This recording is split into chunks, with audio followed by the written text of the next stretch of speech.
Bismillahirrahmanirrahim. Alhamdulillah. Alhamdulillah hamdan katsiran thayyiban mubarakan fih mubarakan alaih kama yuhibbu rabbuna wa yarda. Wa usalli wa usallim ala nabiyyina al-karim Muhammadin wa ala alihi wa ashabihi wa man tabi'ahum bi ihsanin ila yaumiddin. Ayyuhal ikhwah rahimani wa rahimakumullah. Allah Subhanahu wa taala menyebutkan sebuah ayat dalam Al-Qur'an Al-Karim, wa dzkur ibadana Ibrahim wa Ishaq wa Yaqub ulil aidi wal absar. Ingatlah kalian dengan hamba-hamba kami Nabi Ibrahim, Nabi Ishaq dan Nabi Yaqub. Allah Subhanahu wa taala dalam ayat ini menyebutkan 3 nabi yang mulia, dan Allah Subhanahu wa taala ingatkan kita dengan mereka, apa yang mereka miliki, sehingga Allah Subhanahu wa taala memerintahkan kita mengingat mereka dalam keadaan mereka sudah meninggal ribuan tahun yang lalu. Allah menyebutkan setelahnya ulil aidi wal absar. Mereka memiliki 2 hal, dan ini adalah kekuatan bagi seorang muslim dan bagi seorang muslimah di dalam dia menjalani kehidupan dunia ini dan untuk kebahagiaan akhiratnya. Ulil aidi wal absar. Yang pertama adalah ulil aidi. Disebutkan oleh para ulama tafsir, ulil aidi di sini adalah kekuatan untuk mempraktekkan ilmu yang dia ketahui. Yang kedua, ulil absar. Ulil absar yaitu kekuatan dari ilmu itu sendiri. Baik. Jadi Allah Subhanahu wa taala memberikan kepada kita jalan keselamatan. Allah Subhanahu wa taala telah memberikan pada ayat ini jalan kesuksesan. Dan perlu untuk mengetahui, ayyuhal ikhwah rahimani wa rahimakumullah, jalan kesuksesan ini sebagaimana yang telah disebutkan oleh para ulama, al-haqqu dhalatul mu'min. Kebenaran itu adalah sesuatu barang berharga yang hilang dari seorang mukmin.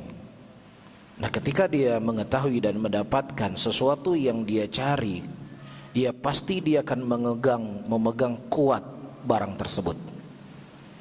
Ya, sehingga ternukilkan dari sebagian para salaf, saking mereka memikirkan apa yang bisa menyelamatkan mereka, apa yang bisa mensukseskan mereka, ya, tidak menyadari orang yang ada di sekitar mereka. Disebutkan dalam suatu hari Umar bin Khattab radhiyallahu taala anhu melewati Utsman bin Affan radhiyallahu taala anhu, dan kemudian Umar memberikan salam kepada Utsman, dan Utsman pada waktu itu tidak menjawab salamnya Umar bin Khattab. Akhirnya Umar bin Khattab mendatangi Abu Bakar As-Siddiq dan mengadu kepada Abu Bakar, "Ya Abu Bakar, tadi aku melewati Utsman bin Affan dan dia tidak menjawab salamku, ya, bahkan tidak menoleh kepadaku. Ada apa dengannya?" Ya. Nah, kemudian Umar bin Khattab radhiyallahu taala anhu bersama Abu Bakar As-Siddiq mendatangi Utsman bin Affan.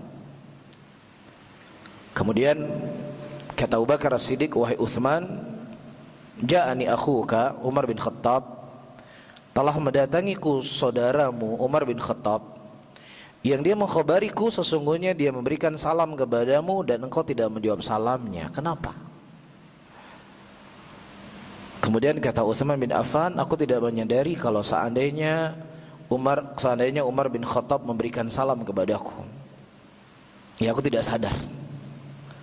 Kemudian Abu Bakar bin Khattab berkata, Abu Bakar berkata, "Mungkin ada sesuatu yang kau fikirkan sehingga engkau tidak menyadari kalau Umar bin Khattab memberikan salam kepadamu." Kemudian kata Utsman bin Affan, "Iya, ada sesuatu yang saya fikirkan. Ada sesuatu yang menjadi beban dalam hidupku." Subhanallah. Kemudian kata Abu Bakar Siddiq, beban apa yang ada di kepalamu wahai, atau beban apa yang ada di benakmu wahai Utsman bin Affan? Beliau berkata, ya, Nabi SAW wafat dan aku belum sempat bertanya kepada Nabi SAW apa yang bisa menyelamatkanku dari dunia dan akhiratku. Subhanallah, ini sesuatu yang tidak pernah terfikir di kepala kita. Ini sesuatu yang tidak pernah terbesit dalam hati kita. Ini yang tidak pernah terbayangkan, bahkan terfikir sedetik pun dalam kehidupan kita.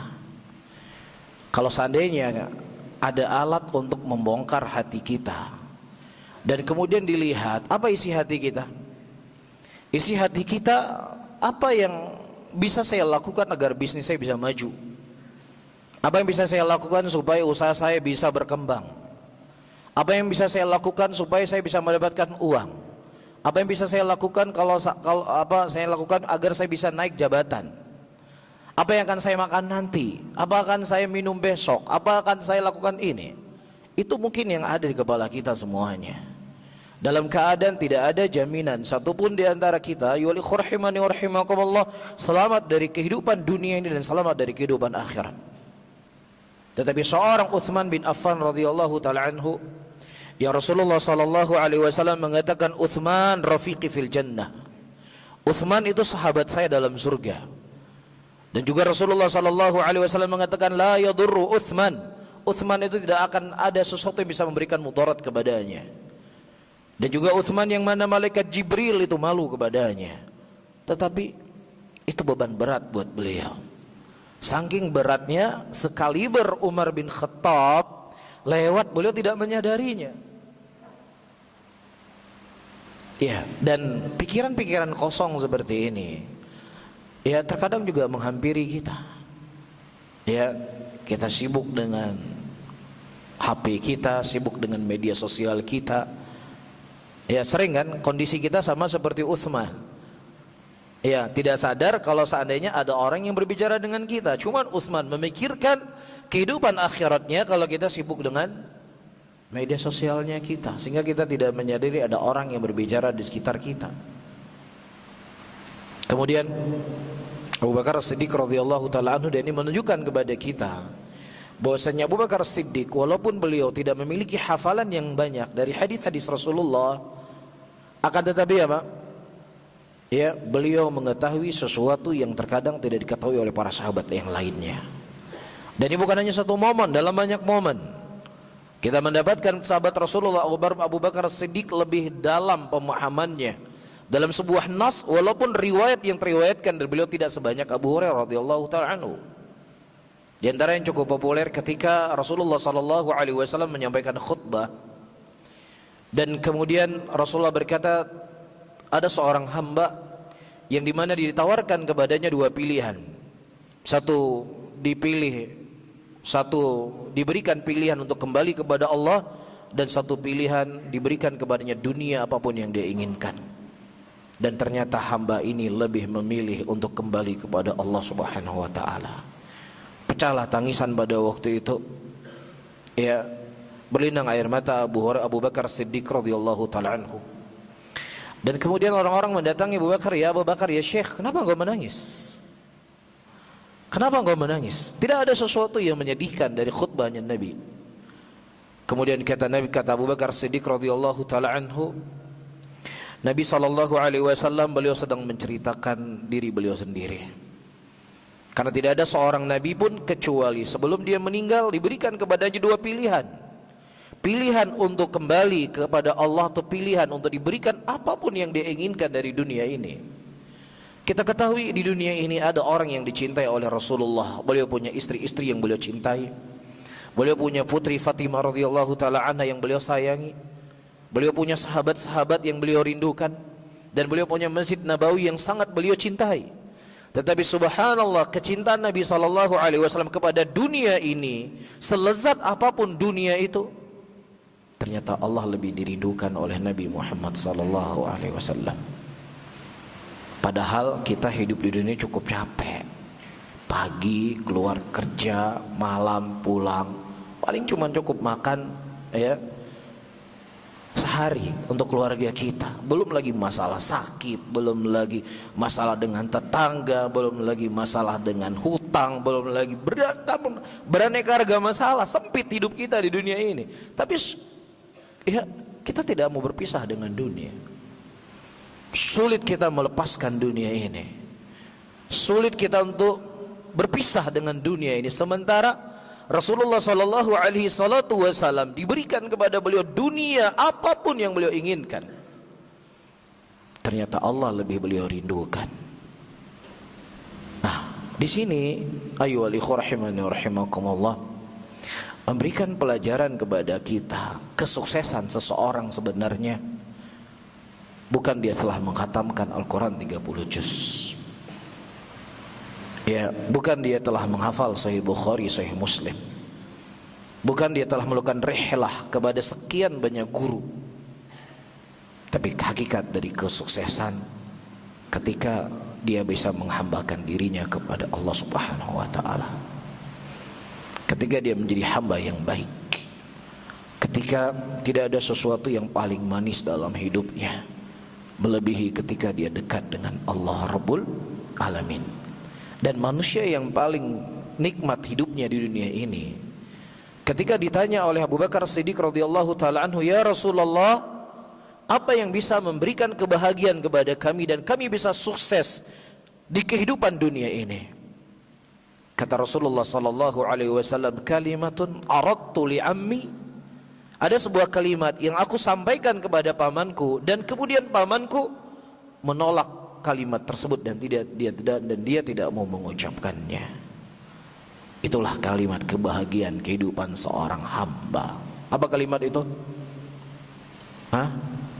Apa kalimat yang Rasulullah sampaikan kalimat itu kepada pamannya dan kemudian pamannya menolak untuk mengucap kalimat tersebut? Itu kalimat yang disampaikan oleh Rasulullah sallallahu alaihi wasallam. Ingin saya tanya kepada antum semuanya, kalimat apa itu? Sebelah kanan, kalimat apa? Kalimat la ilaha illallah. Simpel ya. Ternyata kebahagiaan, kesuksesan itu cuma la ilaha illallah. Iya. Ya, cuma la ilaha illallah. Sebenarnya la ilaha illallah itu sebagaimana yang telah kita maklumi, bukan sesuatu yang sifatnya hanya sekedar ucapan, bukan hanya sekedar tahlilan, bukan hanya sekedar sesuatu yang tertempel di dinding-dinding. Tetapi bagaimana kalimat la ilaha illallah itu bisa direalisasikan dalam kehidupan seseorang sehari-hari. Ya, maka disitulah kebahagiaan yang akan dia dapatkan. Disitulah kesuksesan yang akan dia peroleh. Dan itu semuanya ya rahimani wa rahimakumullah ketika ya kembali kepada ayat yang saya sebutkan di awal tadi. Wadhkur ibadana Ibrahim wa Ishaq wa Yaqub ulil aidi wal absar. Ketika seseorang faham akan kalimat la ilaha illallah dan kemudian dia mempraktekkan kalimat la ilaha illallah itu dalam kehidupannya, disitulah dia akan mendapatkan kebahagiaan. Tetapi ketika seseorang hanya memiliki satu ya dan tidak sempurna dari konsekuensi dua perkara tadi, maka dia tidak akan bisa mendapatkan kebahagiaan, bahkan itu akan bisa memberikan kehancuran kepada dirinya. Orang-orang ahlul kitab dari kalangan Bani Israel, mereka punya satu. Apa itu? Mereka punya ilmu. Bagaimana tidak? Diturunkan kepada mereka nabi-nabi yang sangat banyak. Dan kitabnya juga banyak. Ya, sehingga mereka bangga dengan perkara tersebut, sehingga tertutup mata mereka untuk mendapatkan, untuk menerima ya agama yang bukan datang dari sisi mereka. Ya, tetapi tidak ada keikhlasan dan juga tidak ada usaha untuk mempraktekkan apa yang mereka ketahui dari ilmu tadi. Nabi Musa alaihissalam, ayo rahimani wa rahimakumullah, meninggalkan Bani Israel. Anda perhatikan, Nabi Musa meninggalkan Bani Israel. Berapa lama Nabi Musa meninggalkan Bani Israel? Berapa hari? Berapa hari Nabi Musa meninggalkan Bani Israel? 40 hari. Apa yang terjadi pada Bani Israel pada waktu itu? Ditinggalkan oleh Nabi Musa 40 hari. Ya, yang sebelum ditinggalkan mereka di atas tauhid, sebelum mereka ditinggalkan mereka di atas agama Nabi Musa alaihissalam, kemudian tiba-tiba datang Samiri membawa anak sapi, patung anak sapi, kemudian disembah kepada selain Allah. 40 hari ditinggalkan oleh Nabi Musa alaihissalam, ya, tetapi mereka sudah berubah menyembah siapa? Menyembah anak sapi. Apa yang kurang pada diri mereka? Apa yang kurang pada diri mereka? Hah? Yang kurang pada diri mereka tidak ada praktek, tidak ada kekuatan untuk mengamalkan apa yang mereka ketahui tersebut.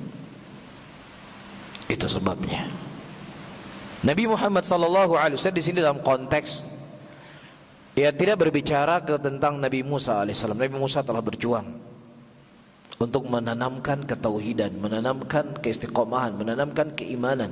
Tapi ada sebagian mereka melakukan apa yang kita sebutkan tadi. Tapi subhanallah, Rasulullah SAW, beliau meninggalkan para sahabatnya, bahkan beliau meninggalkan dunia ini. Dan kita dapatkan para sahabat Rasulullah SAW tidak bergeser satu senti pun dari syariat yang telah digariskan oleh Nabi Muhammad SAW. Tidak ada musibah yang paling besar yang menimpa umat Islam melebihi dari musibah meninggalnya Nabi Muhammad SAW dari semenjak diutusnya Rasulullah sampai yaumul qiyamah. Tidak ada fitnah yang lebih dahsyat, yang lebih besar daripada fitnah tersebut.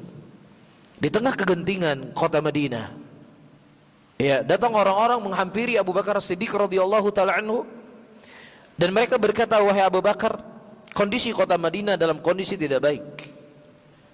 Kembalikanlah pasukan Usama bin Zaid yang telah dikirim oleh Nabi Muhammad SAW ke kota Madinah agar bisa membuat kondisi mungkin akan lebih baik, karena ada pasukan tambahan menjaga keamanan di kota Madinah ini. Apa jawaban Abu Bakar Siddiq? Apa yang dijawab oleh Abu Bakar? Hah?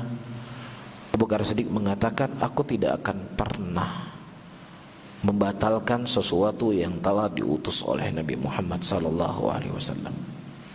Aku tidak pernah akan membatalkan perbuatan atau keputusan yang telah diputuskan oleh Nabi Muhammad SAW. Karena mereka khawatir ketika mereka menyelisihi dari jalannya Nabi Muhammad SAW, maka itulah awal dari kehancuran yang akan mereka dapatkan. Itulah awal dari malapetaka yang akan mereka peroleh. Taib. Nah, apa yang ingin kita sampaikan? Apa kekuatan yang dimiliki oleh para sahabat Rasulullah? Fitnah yang begitu dahsyat, dan mereka ditinggalkan oleh Nabi Muhammad SAW. Tetapi subhanallah, ya, tidak ada yang bergeser sedikit pun dari ajaran Nabi Muhammad SAW, karena mereka punya dua kekuatan tadi. Apa kekuatannya? Ulil aidi wal absar. Iya, pertama kekuatan ilmu dan kekuatan untuk mempraktekkan ilmu. Makanya fitnah-fitnah yang terjadi setelah meninggal Rasulullah SAW, ya, fitnah-fitnah yang terjadi setelah meninggal Rasulullah SAW, yang kalau seandainya fitnah itu menimpa kita, mungkin kita akan murtad dari agama Allah, mungkin kita akan keluar dari Islam, kita akan menanggalkan, ya, dari akidah kita. Tapi subhanallah, para sahabat Rasulullah SAW, semakin mereka diuji dan semakin mereka dicoba oleh Allah Subhanahu wa taala, semakin nampak kekuatan mereka untuk berpegang di atas agama. Saya sebutkan beberapa contoh. Ayo rahimani rahimakumullah. Dan kajian kita ini sebenarnya adalah sambungan kajian kita di waktu yang lalu tentang akan pentingnya ilmu. Ya, mungkin kalau saya menyampaikan hadis-hadis tentang keutamaan dan kemuliaan ilmu, itu sesuatu yang sudah sering kita sampaikan. Tetapi di sini saya ingin membawa contoh konkret, ya, contoh konkret, contoh real yang terjadi ketika seseorang itu ditimpa fitnah, ditimpa ujian. Ya, karena ilmu itu adalah untuk mengokohkan seseorang. Apakah ujian itu berupa penyakit, ujian itu berupa bencana alam, ujian itu berupa kekurangan ekonomi, ujian itu tentang syubhat, ujian itu tentang syahwat, di mana efek atau fungsi dari ilmu dia bisa membentengi dirinya itu dengan itu semuanya. Tapi kalau seandainya ayyuhal ikhwah rahimani rahimakumullah, ilmu yang kita tuntut puluhan tahun lamanya, iya, majelis yang kita hadiri sekian majelis, ustadz, guru yang kita datangi sekian banyak ustadz, namun ketika kita diuji dan dicoba oleh Allah Subhanahu wa taala, kita tidak bisa menjadi seorang muslim yang baik. Apakah diuji dengan sakit kita mengeluh, diuji dengan kekurangan harta kita mengeluh, diuji dengan kesulitan hidup kita mengeluh. Apa efek ilmu yang kita pelajari selama ini? Berarti ilmu itu hanya sekedar ada apa sesuatu yang ada di kitab. Maka kita mendapatkan sahabat Rasulullah SAW, ujian-ujian yang kita sebutkan tadi, itu semuanya mereka hadapi, semuanya mereka jalani, semuanya menimpa mereka. Tapi subhanallah, mereka tetap di atas ilmu yang mereka pegang dari Nabi Muhammad SAW. Nah, di antara fitnah yang paling dahsyat adalah fitnah ya di akhir kekhalifahan Utsman bin Affan radhiyallahu taala anhu, yang kemudian terbunuhlah Utsman bin Affan di rumah beliau sendiri.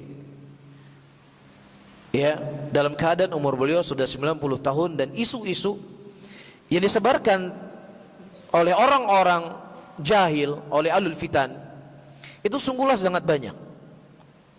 Ya, dan memakan banyak korban, dan saking kuatnya syubhat yang dilontarkan oleh ahlul batil pada waktu itu, tega mereka membunuh Utsman bin Affan. Bahkan istri Nabi Muhammad sallallahu alaihi wasallam telah menghampiri mereka, mendatangi mereka, menasihati mereka, tapi tidak mempan. Padahal yang mendatangi mereka istrinya Rasul sallallahu alaihi wasallam. Di antara isu yang mereka sebarkan pada waktu itu, kalau Utsman bin Affan radhiyallahu taala anhu tidak ikut perang Badar. Utsman bin Affan lari dari perang Uhud. Yang ketiga, Utsman bin Affan tidak ikut Bai'atur Ridwan. Ini semua peristiwa-peristiwa yang besar dalam Islam. Dan ternyata si pemimpin kita ini, si khalifah kita ini lari dari perang Uhud. Lah, manusia lari dari perang Uhud pantas untuk menjadi khalifah. Manusia lari dari perang Uhud pantas untuk menjadi pemimpin, pantas untuk menjadi panutan. Ini kan yang ada di kepala mereka, ini yang ada di benak mereka. Kemudian salah seorang dari mereka bertanya, siapa orang yang paling alim di negeri ini? Ditunjukilah Abdullah bin Umar radhiyallahu ta'ala anhu ardahu. Iya, dan kemudian ayyuhal ikhwah rahimani rahimakumullah, dia bertanya dengan 3 soal tadi. Dan kemudian Abdullah bin Umar menjawab, iya benar, Utsman bin Affan lari dari perang Uhud, tidak ikut perang Badar, dan tidak mengikuti Bai'atur Ridwan. Baik. Setelah mereka mendengar kalimat tersebut, mereka bertakbir, Allahu Akbar. Untuk apa mereka bertakbir? Mereka bertakbir bahwasanya apa yang kita lakukan dari pergerakan mengopung Utsman, memberontak kepada Utsman, didukung oleh siapa? Orang yang paling pintar di antara mereka. Kan seperti itu. Kemudian Utsman bin Affan radhiyallahu ta'ala anhu berkata kepada mereka, wahai fulan, kemari engkau, saya jelaskan kepada kamu duduk permasalahannya. Pertama, Utsman bin Affan tidak ikut perang Badar. Pada waktu itu beliau ya menikah dengan istrinya, dengan putrinya Nabi Muhammad sallallahu alaihi wasallam. Dan putrinya Rasulullah pada waktu itu sedang sakit. Dan Nabi memberikan izin sebagai pimpinan perang dan juga sebagai Rasul agar Utsman bin Affan tidak ikut perang Badar, dan beliau mendapatkan pahala dari orang-orang yang ikut perang Badar. Ini satu. Yang kedua, iya, ketika Rasulullah sallallahu alaihi wasallam dihadang oleh musyrikin, tidak bisa masuk ke kota Mekah, iya, dan kemudian terjadilah perjanjian Hudaybiyah. Dan sebelum terjadinya perjanjian Hudaybiyah, Rasulullah sallallahu alaihi wasallam mengutus Utsman bin Affan radhiyallahu taala anhu untuk melakukan negosiasi dengan orang-orang musyrikin agar diberikan izin kepada Nabi Muhammad dan sahabatnya untuk tawaf di Ka'bah. Dan tidak ada orang yang paling berhak pada waktu itu untuk menjadi delegator Nabi sallallahu alaihi wasallam kecuali siapa? Utsman bin Affan. Kemudian Nabi SAW mengangkat tangannya dan berkata, "Hadhi yadu Utsman." Ini tangan Utsman. Jadi tangannya Utsman ya diganti dengan tangannya Nabi Muhammad SAW. Dan yang ketiga, Utsman bin Affan lari dari perang Uhud karena pada waktu itu isu tersebar Rasulullah telah meninggal di perang Uhud, sehingga muslimin dibagi menjadi 3 golongan. Satu golongan mereka apa? Ya, lari ke kota Madinah, di antaranya Utsman bin Affan dan satu lagi sahabat dari Quraisy. Yang kedua, mereka meletakkan senjata dan mereka tetap di Uhud dan tidak melakukan apapun. Yang ketiga, mereka melihat Rasulullah masih hidup dan mereka terus berjuang. Iya. Nah, Utsman bin Affan beliau beristihad, Nabi sudah dikepung. Nabi sudah meninggal. Musyrikin sudah semakin dekat dan kita sudah dikepung. Apalagi kalau kita tidak menjaga nyawa kita. Dan itu semuanya telah Allah turunkan ayat dalam Al-Quran, dan Allah telah memaafkan orang-orang yang lari dari perang Uhud. Perhatikan baik-baik ayyuhal ikhwah rahimani wa rahimakumullah. Bagaimana efek dan jauhnya perbedaan antara kejahilan dan kebodohan dengan ilmu. Beda sekali kan? Satu golongan mereka punya dalil, mereka punya fakta, tapi fakta mereka itu dibangun dengan kejahilan dan kebodohan mereka, sehingga lahirlah kriminalitas, lahirlah teror, ya lahirlah ya pembantaian, yang itu semuanya mencelakakan dunia dan akhirat mereka. Subhanallah. Yang satu, mereka juga mendapatkan fakta yang faktanya sama seperti fakta yang difahami oleh orang-orang jahil tadi, atau yang didengar oleh orang jahil tadi. Cuman orang yang punya ilmu, fakta yang mereka dapatkan justru semakin menguatkan akan kemuliaan Utsman bin Affan radhiyallahu ta'ala anhu ardhahu. Bisa difahami? Jelas nggak di sini? Perbedaan di antara langit sampai ke bumi perbedaannya. Padahal faktanya sama. Faktanya sama. Ya, 3 poin ini ya menunjukkan akan kemuliaannya Utsman di mata orang-orang berilmu, dan 3 poin yang ini juga menjadi fakta buat orang-orang jahil untuk menghalalkan darahnya Amirul Mukminin Utsman bin Affan radhiyallahu ta'ala anhu ardhahu. Sehingga semakin jelas ayat yang saya sebutkan tadi, wadhkur ibadana Ibrahim wa Ishaq wa Yaqub ulil aidi wal absar. Bahwasanya ilmu ini sumber kebahagiaan. Mempraktekkan ilmu adalah sumber kesuksesan. Jauhnya seseorang dari ilmu dan tidak ada kekuatan untuk mempraktekkan ilmu, maka ini adalah kehancuran malapetaka yang akan didapatkan oleh seseorang dunia dan akhiratnya. Dari kisah ini ayyuhal ikhwah rahimani wa rahimakumullah, tidak ada jalan bagi kita kecuali apa? Ya, kecuali kita harus belajar, kita harus menggali ilmu, kita harus sabar duduk di majelis ilmu. Ya, jangan sampai majelis-majelis yang kita duduki berjam-jam, ya kita bisa betah. Tapi ketika kita duduk di majelis ilmu, saya sering sampaikan di majelis ilmu, ya waktu kita duduk di majelis ilmu 40 menit. Lihat jamnya itu 40 kali, atau lihat jamnya 10 kali. Padahal durasi kajian cuma 40 menit. Setiap saat lihat jam. Ini jam baterainya habis atau enggak, mati mesinnya atau gimana. Kondisi seperti ini ayyuhal ikhwah, jangan kita anggap enteng. Kondisi seperti ini jangan kita anggap sepele. Ini bahaya. Kenapa saya katakan bahaya? Kalau seandainya seseorang tidak betah di majelis ilmu, tapi dia betah di majelis-majelis yang lainnya, ya tidak terasa dia duduk nongkrong ngobrol yang isinya kadang ghibah, yang isinya kadang namimah, yang isinya kadang gak jelas. Ya berbicara politik seakan-akan dia lebih jago dari politik, bicara ekonomi seakan paling jago, ya pakar ekonomi, berjam-jam dia bisa betah. Ya, ini sesuatu yang harus kita khawatirkan. Ada 2 orang ulama salaf yang dia keluar dari masjid di musim dingin. Di Arab itu kalau musim dingin bisa minus derajat Celcius. Ya, mereka berdiskusi tentang hadis, dari semenjak habis selesai salat Isya sampai sampai dikumandangkan adzan subuh. Tidak terasa indahnya ilmu yang mereka diskusikan. Ya, waktu berjalan begitu cepat. Bahkan ada seorang ulama salaf, dia hampir tidak makan makanan kecuali apa? Kecuali dia hanya minum air atau sesuatu minuman yang bisa menguatkan badannya. Dia berkata, kenapa kamu tidak makan makanan? Dia berkata, kalau seandainya saya makan makanan, ya, maka waktu yang akan terlewat dari saya itu ya 50 ayat Al-Quran yang bisa saya baca.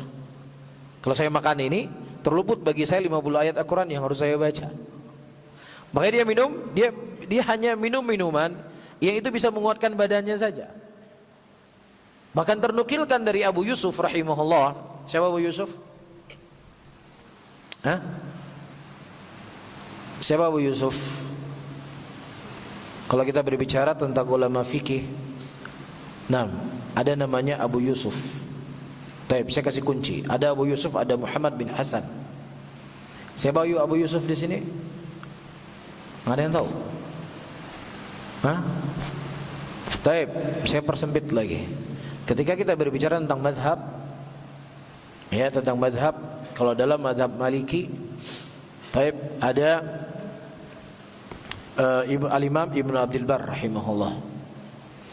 Dalam madhab Hambali kita akan mendapatkan Al-Imam Al-Maqdisi rahimahullah.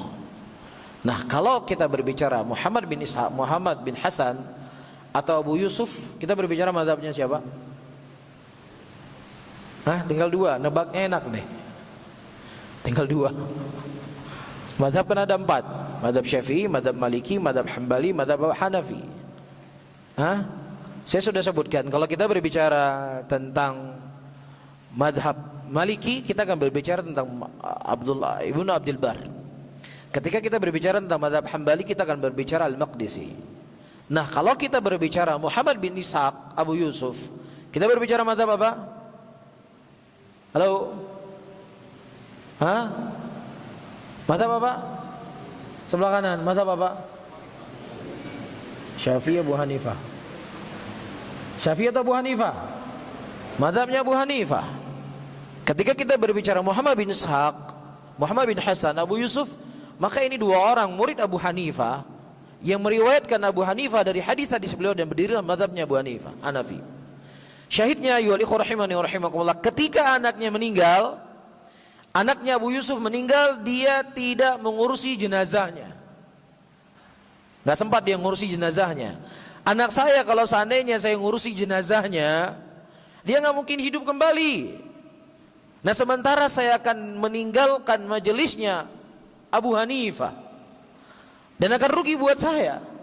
Jadi dia titip anaknya yang sudah meninggal itu kepada siapa? Kepada tetangganya untuk diurusin jenazahnya. Nah, inilah ilmu.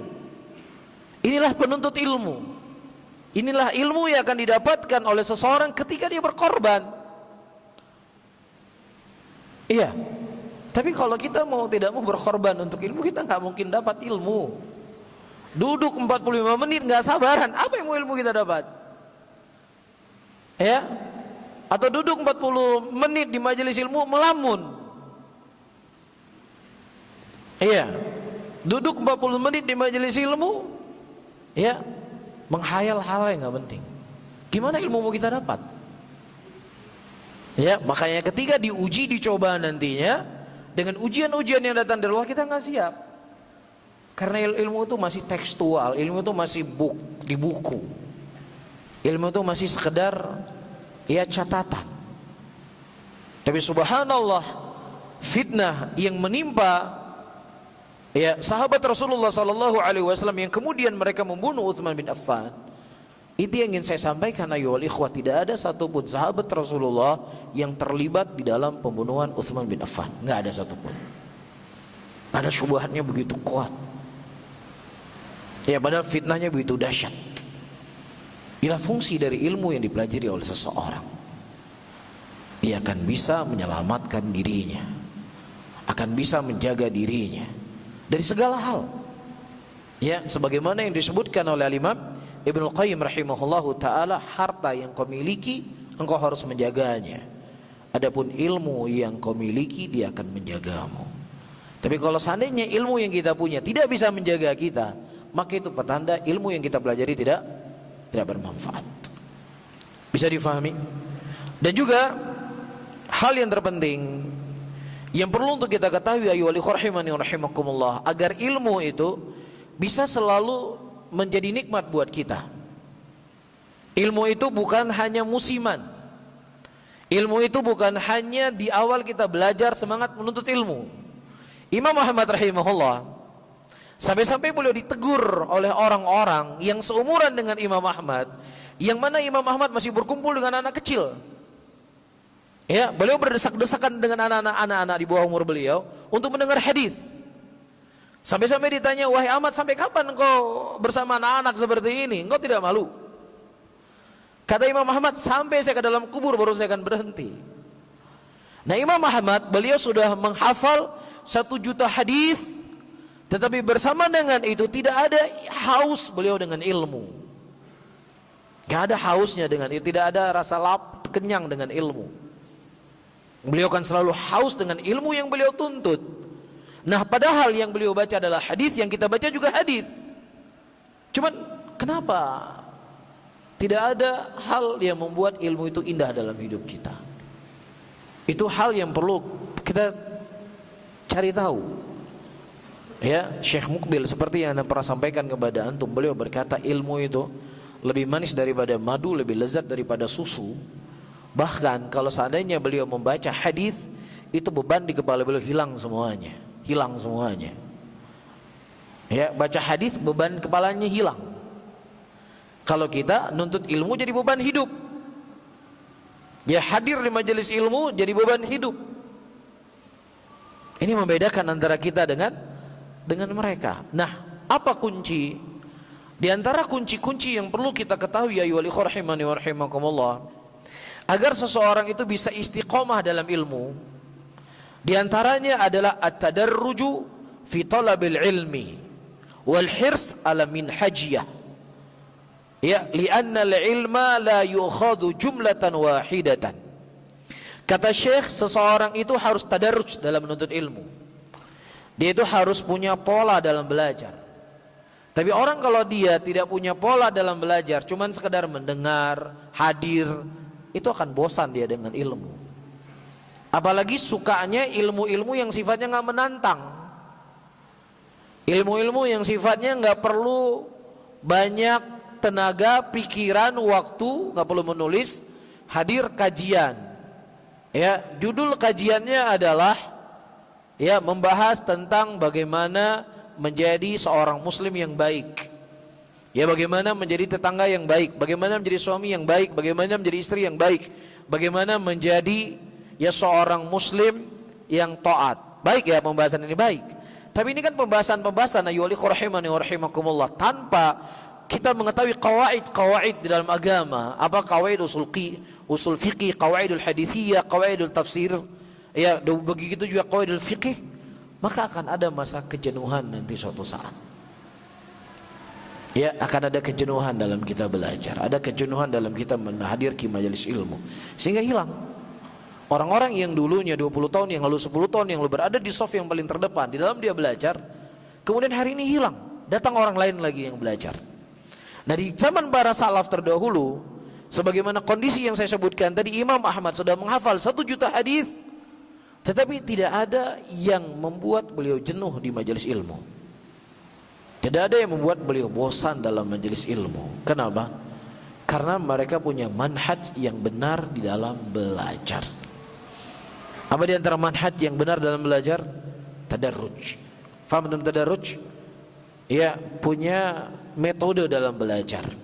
Jadi seseorang itu dalam ilmu hadis, ya disebutkan oleh Syekh di sini, dia mulai dari pelajaran ya Baiquniyah, kemudian lanjut kepada ya kitab muqaddimah ulumul hadis, masuk kitab Nuzhah, masuk ke kitab dan seterusnya. Jadi dia pelajari kitab-kitab itu.